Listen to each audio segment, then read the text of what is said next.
नमस्कार, सलाम और जूले। मैं हूं सोनम वांगचुक लद्दाख से। आप में से कुछ लोग हमें जानते होंगे हमारे शिक्षा सुधार के कामों के बारे में, या फिर पर्यावरण के काम में आइस स्तूपा, आर्टिफिशियल ग्लेशियर जैसे कामों के लिए, या फिर आई लिव सिंपली जैसे ग्लोबल मूवमेंट्स जो कि सादा जीवन अपनाकर क्लाइमेट चेंज को रोकने के लिए लोगों को प्रेरित करती है।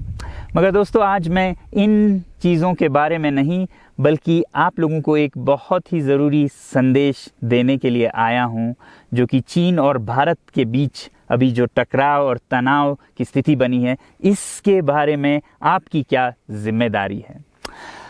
मैं लद्दाख में हूं और आप देख रहे हैं सिंधु नदी को बहते हुए यहाँ, और वो जो पहाड़ियाँ हैं उनके पीछे नुब्रा और चांगथांग के वो इलाके हैं जहाँ पर ये तनाव बढ़ता जा रहा है। हज़ारों सैनिक वहाँ ले जाए जा चुके हैं। सुनने में आया है चीनी वायुसेना के जहाज़ भी वहाँ तैनात किए गए हैं, और 1 घंटे पहले भारतीय वायुसेना के जहाज़ भी मेरे ऊपर मंडरा रहे थे।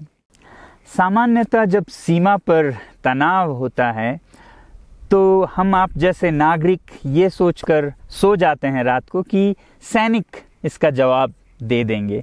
मगर मैं आज आप लोगों को ये ज़रूरी बात बताना चाहता हूँ कि इस बार सिर्फ सैनिक जवाब नहीं, दो तरफा जवाब हो और उसमें नागरिक जवाब भी हो।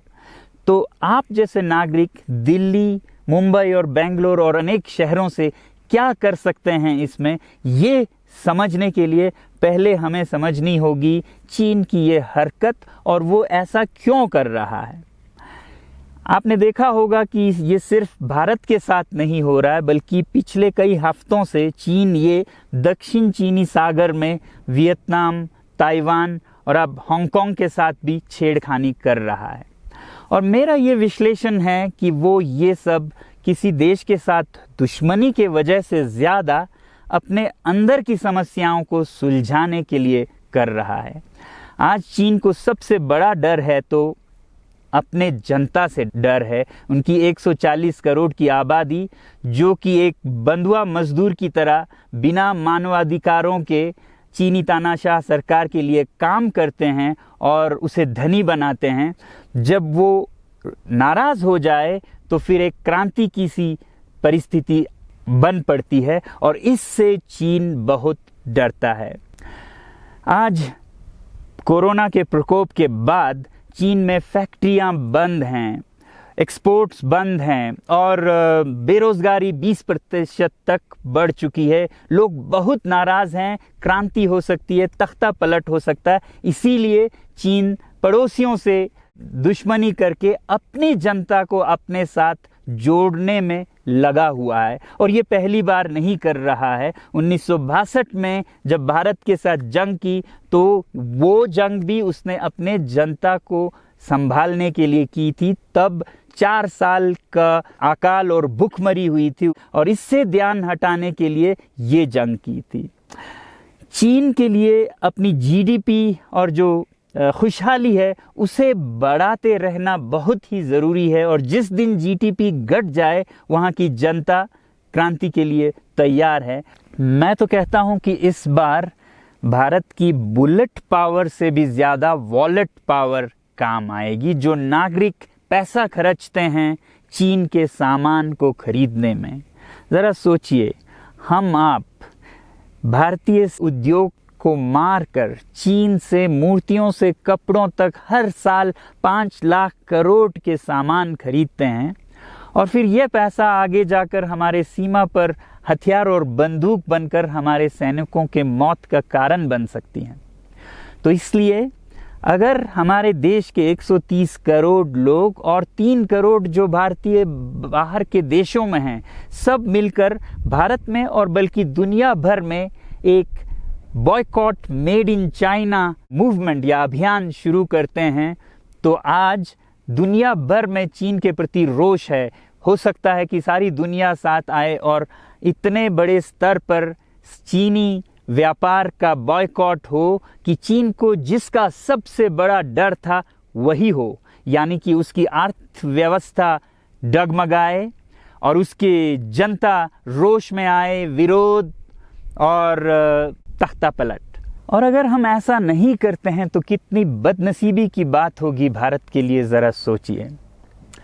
एक तरफ हमारे सेना सीमा पर जंग लड़ रही होगी और दूसरी तरफ हम आप चीनी सामान, मोबाइल से लेके कंप्यूटर्स, कपड़ों से लेके खिलौनों तक को खरीद कर उनकी सेना को पैसा भेज रहे होंगे, चीन की सेना को।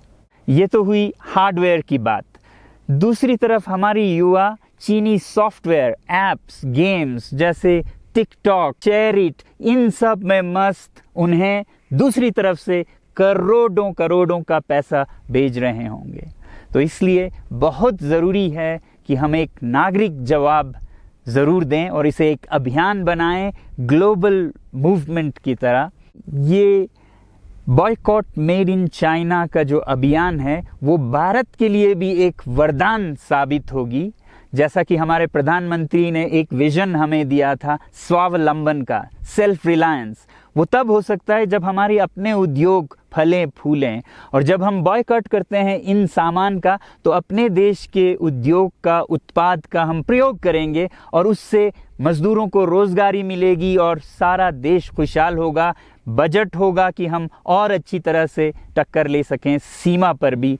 तो इसके लिए मैं आप लोगों से अपील करता हूं कि जहां तक ऐप्स और सॉफ्टवेयर की बात है तो हमारे युवाओं को एक हफ्ते में उन्हें अनइंस्टॉल करना चाहिए। Boycott made in China, software in a week and hardware in a year.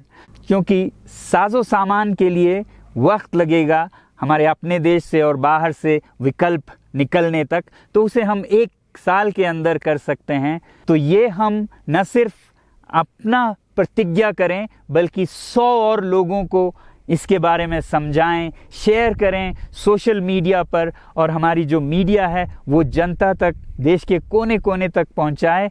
और जैसे ही इसका असर दिखने लगेगा, इंटरनेट से ऐप्स लाखों में, करोड़ों में अनइंस्टॉल होंगे, तो चीन को संदेश साफ जाएगा और यही एक तरीका उसे मेज़ पर पहुंचा सकती है जहां पर कि बातचीत हो शांति की। तो जाते जाते मैं ये बता दूं कि मैं क्या करने जा रहा हूं। इस फ़ोन पर जो भी चीनी ऐप्स हैं उन्हें तो मैं 1 हफ्ते में हटा रहा हूं, बल्कि ये फ़ोन जो कि चीन में बना है इसे भी मैं 1 हफ्ते में अपनी ज़िंदगी से अलग कर रहा हूं। और 1 साल के अंदर हर वो चीज़ जिस पे मेड इन चाइना लिखा है उसे ज़िंदगी से निकालने जा रहा हूं। हमें चीन से, चीनी लोगों से कोई समस्या नहीं है, चीनी सरकार और उनकी रवैयों से समस्या है। जब तक चीन में परिवर्तन ना हो हमें ऐसा करना होगा। और आप लोगों से मैं अपील करता हूं कि आप अपने शहर में, अपने मोहल्ले में ऐसे इवेंट्स करें जहां लोग प्रतिज्ञाएं करें कि चीनी सामान का बहिष्कार करें जब तक चीन में परिवर्तन ना हो। और मैं सालों से कहता रहा हूं कि 21वीं सदी में देश के लिए जान देने की नहीं बल्कि ज़िंदगी देने की ज़रूरत है। लद्दाख में बढ़ते हुए ये देश के लिए जान देने का कारोबार बहुत देखा, और जहां एक तरफ मैं सलाम करता हूं उन लोगों के लिए, उन लोगों को जिन्होंने देश के लिए जान दिया, मगर इस 21वीं सदी में मेरा ख्याल है कि देश के लिए जान देने की नहीं, ज़िंदगी देने की ज़रूरत है।